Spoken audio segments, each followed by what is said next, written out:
खबरदार आत गेलीस तर. हे बघा सीताई, मी काहीच मुद्दामून केलं नाहीये. माझ्यावर प्लीज विश्वास ठेवा. माझ्या मुलाची ही अवस्था असताना तू माझ्याकडून विश्वासाची अपेक्षा करतेस? हे बघ शिवा, आशू आणि तू दोन वेगळी माणसं आहात, वेगळ्या पद्धतीने वाढली आहात. तुला हे सगळं सहन होत असेल, पण त्याला नाही होत. तळहाताच्या फोडासारखं जपलंय मी त्याला. एखाद्या गोष्टीचा तुला त्रास होणार नाही, पण त्याला होतो. आणि तोच होतोय आत्ता, काल गच्चीत झोपल्याचा. तू या ज्या काय उचापत्या करत असतेस ना, ते सगळं ठीकच आहे, त्याला काही यश येणार नाहीच आहे. पण आज तू हेही सिद्ध केलंस की तू माझ्या मुलासाठी योग्य जोडीदार पण नाहीयेस.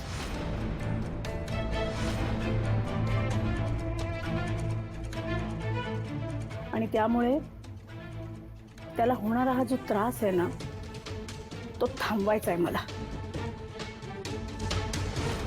तुला या घरातून काढून टाकून मी तो कायमचा थांबवणार आहे.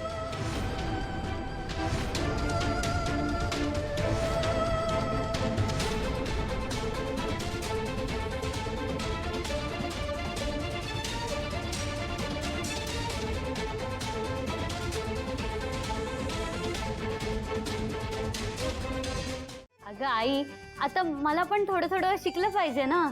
ते खरंय ग, पण चक्कच किचन मध्ये येऊन काहीतरी बनवतेस. हा आहे माझा सँडविच आणि ही रेसिपी तुझ्या रेसिपीपेक्षा वेगळी आहे. हे ठीक आहे, पण तू एकटीसाठीच बनवतेस ना, मग एवढं का? अगं नाही, एकटीसाठी नाही. मी आणि रॉकी अभ्यास करत होतो ना, तर आम्हा दोघांना खूप भूक लागली, म्हणून मग आले मी इथे बनवायला. अगं कोणाला तरी सांगायचं होतंस, तू अभ्यासावरून का उठलीस? ते मी म्हटलं की तू काकू तुम्ही दोघे खूप बिझी असतात ना, तर एवढी कामं असतात तुमच्या मागे.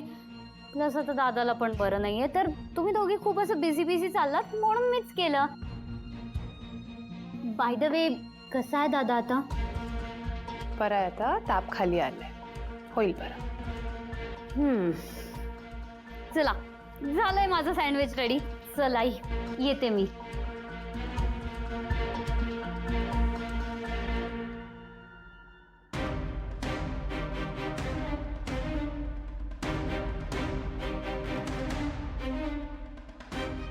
तो रॉकी ग, तिला शिकवायला येतोय तो मुलगा.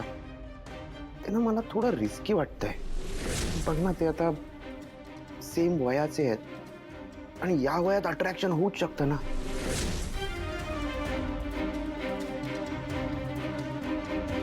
काय काय द्यायचंय?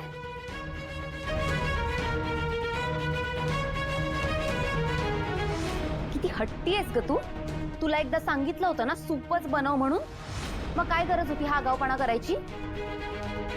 तुझ्या ह्याच आगाऊपणामुळे ना आई तुला या घरची सून म्हणून कधीच ऍक्सेप्ट करणार नाही.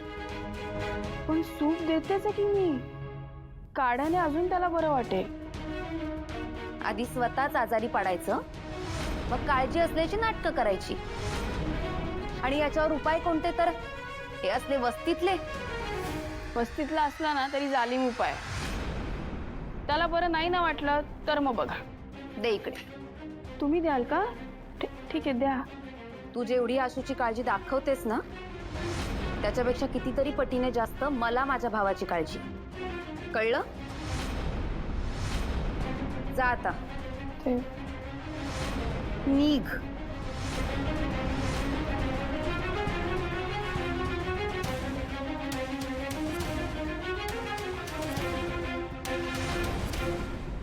तुझ्या वस्तीतले उपाय तुझ्याकडेच ठेवायचे.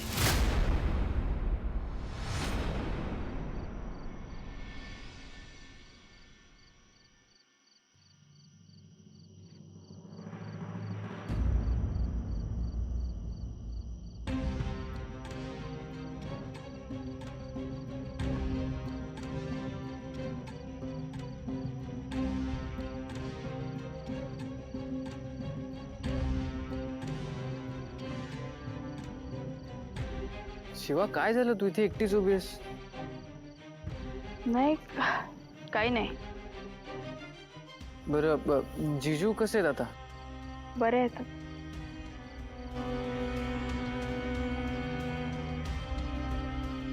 शिवा शिवा काय झालं?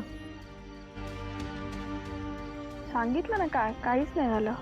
हे बघ, मी ना तुझा चेहरा बघून ओळखू शकतो.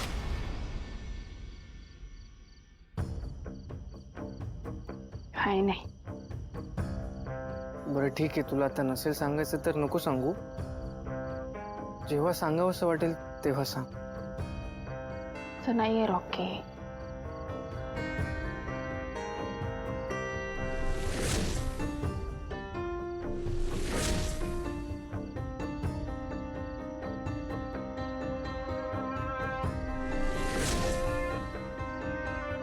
हे काय शिवा?